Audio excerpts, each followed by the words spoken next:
morning, creatives. Welcome back to the Creative Life Studio. So I'm gathering paint and my first printable. Yes, I decided to start playing with some printables in an Etsy shop, and so I thought today would be a good day to do a project with my first one.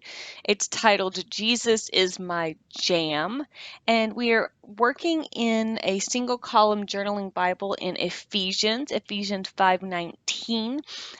This has been one of my favorites for years as a musician. It says, speak to one another in psalms, hymns, and spiritual songs.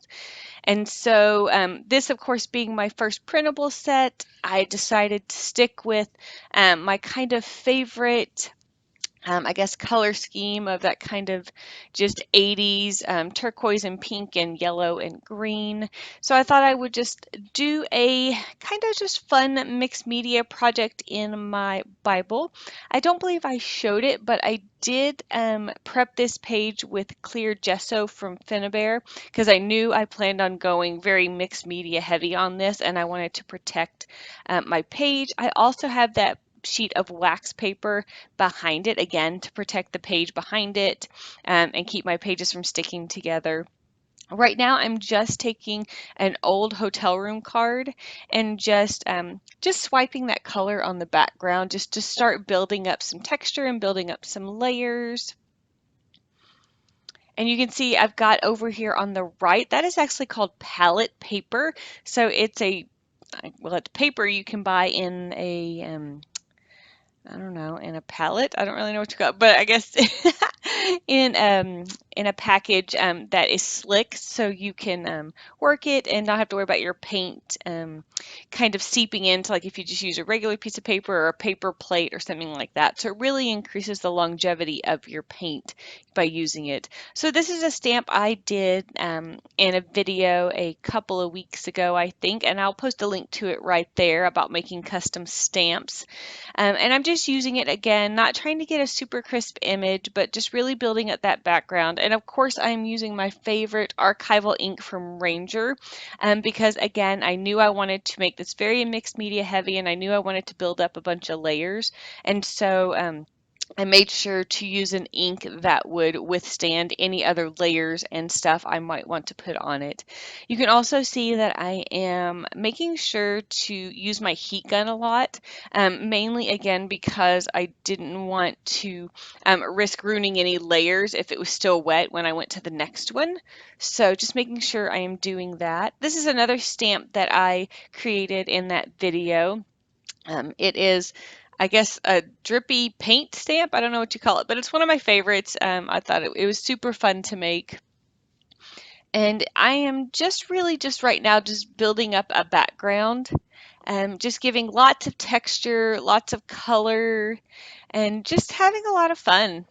This video, in all honesty, was shot at like 1 a.m., maybe this past morning, because I'd been kind of in a little bit of a funk as far as having time for creativity and that kind of stuff. So I just really felt, sometimes you just feel the creative spirit moving in you and you just sleep is optional. And so I was just having fun and I wasn't tired. I wasn't mentally tired. I was just really enjoying digging out some supplies and just really getting back to my kind of mixed media roots on this particular project.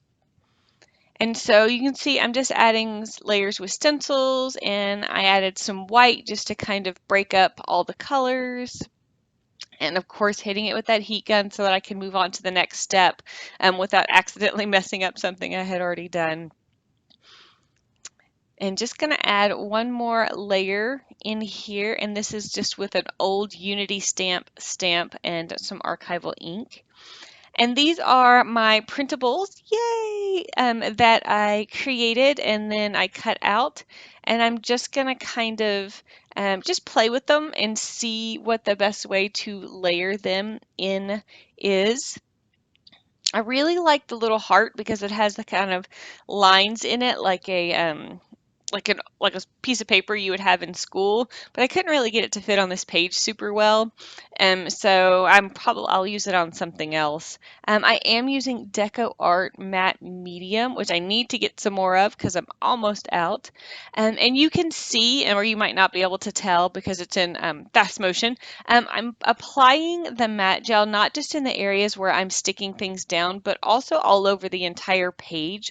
The reason I do this is number one, to continue strengthening the page by adding another layer, but also because if I were to add any ink textures or anything like that on top, and some of it was going on top of an acrylic paint or that archival ink, and some of it was going on top of that matte gel medium, the textures could look different and I wouldn't have a very cohesive piece because you'd be able to see the difference in the layers. And so that's why you kind of see me go over areas even where it's maybe not necessary. Right here, I'm trying to figure out, I want to add a little bit of that music note over to the right side. So I'm just giving it a little trim with my scissors and just adding it in there.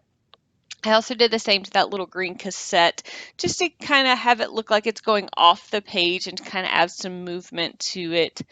I'm a lover of all things 80s, as you know, so it was super fun to create this printable that is a throwback to this 80s girl love of cassettes and bright and funky colors and that kind of stuff. And now I'm just going back in with that credit card again, or actually an old hotel room card, and just beginning to add a few more layers. I also have this, I think it's Illustrated Faith washi tape that has some little music notes on it. It actually has music note, music note, music note, and then says something about a joyful noise, but I didn't want to put the words on there because I already had words, so I just used the music note portion of it. And so right now I'm going back in with that hotel room card because I want to use these printables and begin to kind of meld them into my background. A lot of times when people use printables, it looks like it's hovering on top of their background. And so by just adding a few things like some shadows or a few of those little crisscross lines with the paint that makes up the background, it adds a cohesion to your project so it feels like the printable is incorporated into your finished project instead of kind of sitting on top of it. That's just something that I really like to do so that it feels just very cohesive and more very like a finished product. And I'm using just a Pitt Artist pen in a gray to just add some shadows and some depth to all of my printables that I've done on this project. I will leave a link to my Etsy shop for this particular printable in the comments down below. And I'm just gonna, once again, just add a little bit more. I do kind of feel like maybe I went maybe one layer too heavy, but that's okay. It was fun to do. And you know, when you're sleep deprived at 2:30 in the morning, you might be like, maybe that was a good idea. Maybe that wasn't, but it's too late now. So I'm just bringing back those blue lines and using those to emphasize my scripture on my printable. And like I said, this was just a super fun thing to do, an entry of one of my favorite verses that I'm really surprised I have never done a Bible journaling entry for. So all right, I'm just going to add the date to my project and this will be done. Thank you guys so much for joining me today, and I hope you will click that button to subscribe and the bell so you never miss a video every Monday and Friday, and head over to my Etsy shop for some cool printables. Thanks and have an awesome day.